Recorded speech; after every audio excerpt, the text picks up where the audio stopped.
A parametric equation is a group of functions that depend on the same parameters. So in two dimensions, the point here is represented by x and y,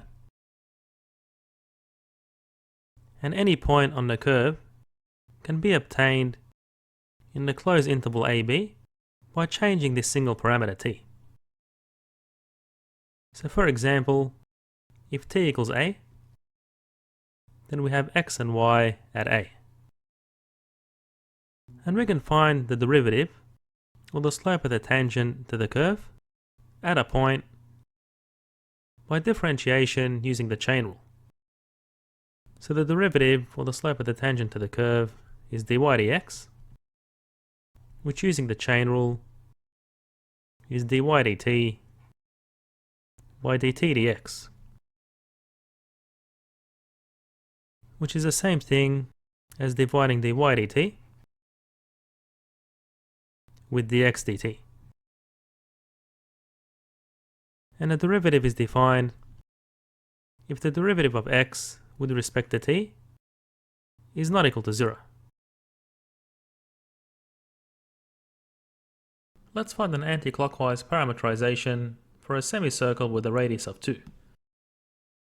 Well, a parametrization defines every single point on that curve using a single parameter. So if we look at a point on this curve, then we can visualize that our parameter t is the angle. So we can define the x-coordinate as the radius cosine t, and the y-coordinate can also be defined using trigonometry as 2 sine t, where t is between 0 and pi for the semicircle.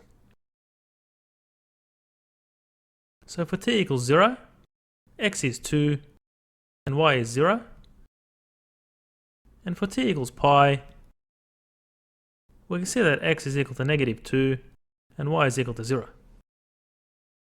So therefore this is indeed an anti-clockwise parametrization. Given this parametrization for a semicircular curve, find the slope of the tangent to the curve at t equals pi on 4. Well, that's the derivative dy dx, which is equal to dy dt by dt dx using the chain rule, or dy dt on dx dt. So dy dt is 2 cosine t, and dx dt is minus 2 sine t. So the 2's cancel. And at t equals pi on 4, this evaluates to 1 on root 2 on minus 1 on root 2, which is minus 1. So where the angle is pi on 4, or 45 degrees, the slope of the tangent to this curve looks something like this. And that makes sense. We can obtain a second derivative for a parametric curve in a similar way that we obtained the first derivative using the chain rule. So if we set the first derivative as y dash, then the second derivative of y with respect to x is equal to the derivative of y dash with respect to the parameter t multiplied by dt dx. So dy dash dt is basically the derivative of the first derivative with respect to the parameter t. And therefore, this can be written as dy dash dt over dx dt. And the second derivative tells us whether a point on a parametric curve is an inflection point, or whether the curve is concave up and concave down at that particular point.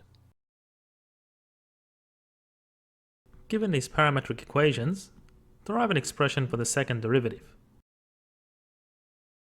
So recall that the first derivative dy dx is equal to dy dt on dx dt. So that gives minus cosine t on sine t.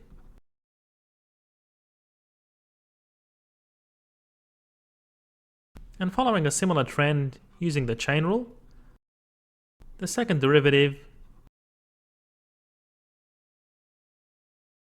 is dy dash dt on dx dt. That's going to give you minus a half cosec cubed t.